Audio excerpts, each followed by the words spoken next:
حضرت مولانا عزیز الرحمان یزدانی، حضرت شہید اسلام مولانا حبیب الرحمان یزدانی شہید کے بھائی جناب حضرت مولانا عزیز الرحمان یزدانی،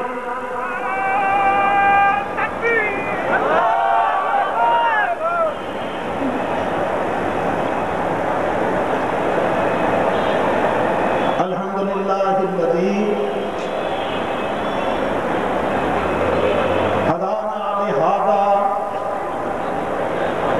وما كنا لنهتدي لولا أن هدانا الله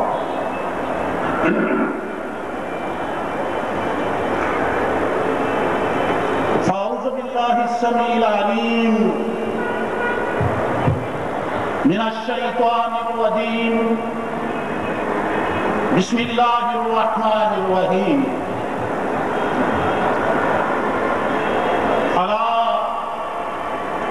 إن أولياء الله لا خوف عليهم ولا هم يحزنون۔ حضرات، کچھ دوست تشریف فرما تھے اور اس طرح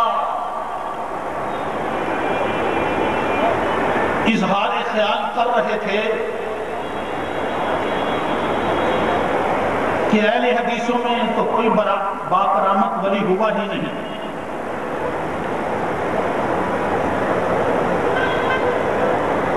میں نے عرض کیا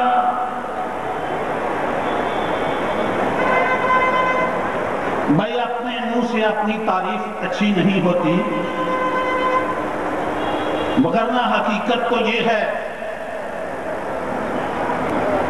کہ ہمارے اپنے آباء و اجداد کی کرامات ہی اللہ کے فضل و کرم سے ختم نہیں ہوتی، لیکن میں اس وقت مختصر طور پر شاہ اسماعیل شہید رحمت اللہ علیہ کے بارے میں کچھ عرض کروں گا۔ وہ مرد مجاہد،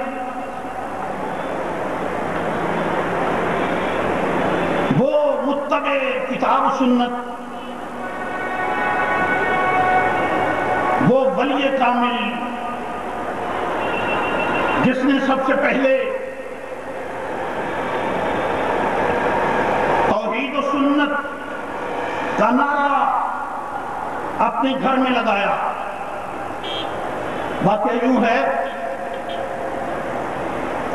کہ آپ کے چچا اور استاد شاہ عبد القادر رحمت اللہ علیہ، ان کے ہاں بیوی کی صحنت ایک رسم تھی، جس طرح ہمارے ہاں پیالے ہوا کرتے ہیں، وہ ہو رہی تھی، اور کہا جا رہا تھا کہ یہ حضرت فاطمہ زہرا رضی اللہ عنہا کے ایصال ثواب کے لیے۔ آپ اپنے چچا اور استاد کے ہاں گئے، ان کے گھر گئے، اور یہ کام دیکھ کر انہوں نے عرض کیا چچا جان شاہ عبد القادر رحمت اللہ علیہ سے کہ میں قرآن کا ایک مقام تلاوت کرتا ہوں، آپ ذرا اس پر غور فرما لیں۔ اور پڑھا وَهَٰذِهِ أَنْعَامٌ وَحَرْثٌ حِجْرٌ لَا يَطْعَمُهَا إِلَّا مَن نَّشَاءُ بِزَعْمِهِ۔ یہ مقام تلاوت کیا۔ شاہ عبد القادر رحمت اللہ علیہ سوچ میں پڑ گئے، اور چند منٹ کے بعد انہوں نے فرمایا کہ اسماعیل اے بیٹے، حقیقت تو یہ ہے کہ قرآن فہمی کے لحاظ سے جو مقام اللہ نے تجھے عطا کیا ہے وہ ہمارا حصہ نہیں ہے، اور آپ جو کہہ رہے ہیں بالکل بجا کہہ رہے ہیں۔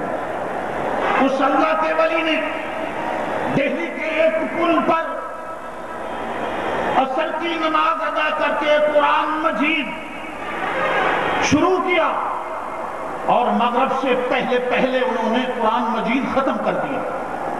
اللہ تعالیٰ نے ان کے اوقات میں برکت فرما دی، یہ ان کی کرامت. وہ شکار کو نکلے ہوئے تھے, مور شکار کر لیا. اب ہندو اس کی پوجا کرتا ہے. ایک جوگی اپنے چیلوں کے ساتھ لڑائی کے لیے باہر نکل آیا. انہوں نے فرمایا بھائی پہلے آپ بات سن لیں, اس کے بعد لڑائی بھی ہو جائے گی, کوئی بات نہیں. انہوں نے اس جوگی کو اتنا قائل کیا کہ مور ذبح کر کے اس کا گوشت پکا کے خود بھی کھایا اور اس جوگی کو بھی کھلا دیا.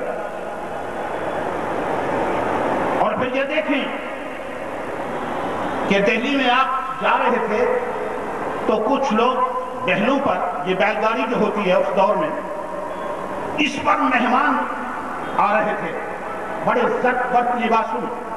تو انہوں نے پوچھا کسی سے کہ یہ مہمان کدھر جا رہے ہیں؟ کہنے لگے جناب یہ دہلی کی سب سے بڑی طوائف جس کا نام موتی ہے, سب سے بڑی طوائف, اس کی ہاں ایک جشن ہے, وہاں جا رہے ہیں. تو آپ نے فرمایا میں بھی وہاں چلوں گا.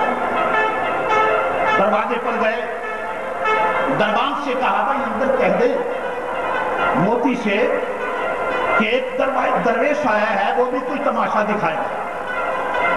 اس نے اندر بلا لیا اور جب دیکھا کہ یہ شاہ ولی اللہ رحمت اللہ علیہ ان کے پوتے شاہ عبد الغنی کے صاحبزادے شاہ اسماعیل ہیں, تو سب لوگ کھڑے ہو گئے اور کہنے لگے جناب آپ نے تکلیف کی, ہمیں فرمایا ہوتا ہم خود حاضر ہوتے. بہرحال آپ نے سورہ 3 شروع کی, والتین والزیتون وطور سینین وہذا البلد الامین لقد خلقنا الانسان فی احسن تقویم ثم رددناہ اسفل سافلین. اور اس کی تشریح اس انداز سے کی کہ اب وہ لوگ جو اپنے باجے اور طبلے بجانے کے لیے تیار کر رہے تھے انہوں نے ان کو توڑنا شروع کر دیا, اور اس طرح پکی اور سچی توبہ کی کہ وہ متبع قرآن و سنت ہو گئے. اور وہ دہلی کی سب سے بڑی طوائف موتی طائب ہوئی, اور وہ پھر جہاد کے دوران وہ آپ کے لشکر کے ساتھ تھی اور مجاہدین کے گھوڑوں کے لیے دانہ ڈلتی تھی. تو اس لیے بھائی ہزاروں انسانوں نے اپنی آنکھوں سے دیکھا جو اب بھی موجود ہیں کہ حبیب الرحمن یزدانی شہید رحمت اللہ علیہ کا ہم نے جنازہ پڑھا. آسمان پر کچھ بھی بادل نہ تھے, لیکن جب ہم نے دفن کیا تو ہزاروں انسانوں نے اپنی آنکھوں سے دیکھا کہ قبر پر بادل مڈ آیا اور اللہ کی رحمت شروع ہو گئی, رم جم بارش شروع ہو گئی. اللہ اکبر.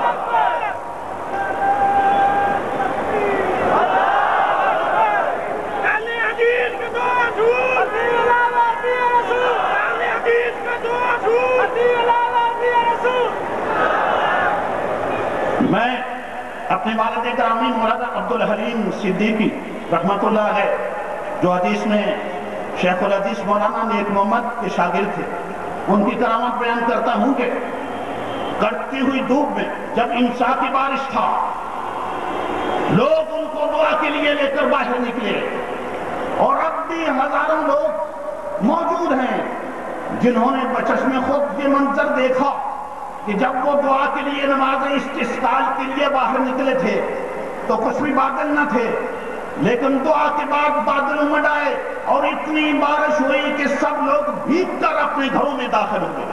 تو اس لیے میں یہ عرض کر رہا ہوں کہ یہ تانا بالکل بھیجا اور فضول ہے. اللہ کے فضل و کرم سے یہاں قدم قدم پر اتنے لوگ اللہ کے پیارے اللہ کے ولی ہیں کہ جن کی زندگیاں اور کرامات بیان کی جائیں تو بڑے وقت کی ضرورت ہے. اللہ تعالی ہمیں صحیح معنی میں مسلمان بنائے اور اللہ کے ان نیک بندوں کے نقش قدم پر چلائے. وآخر دعوانا ان الحمدللہ رب العالمین.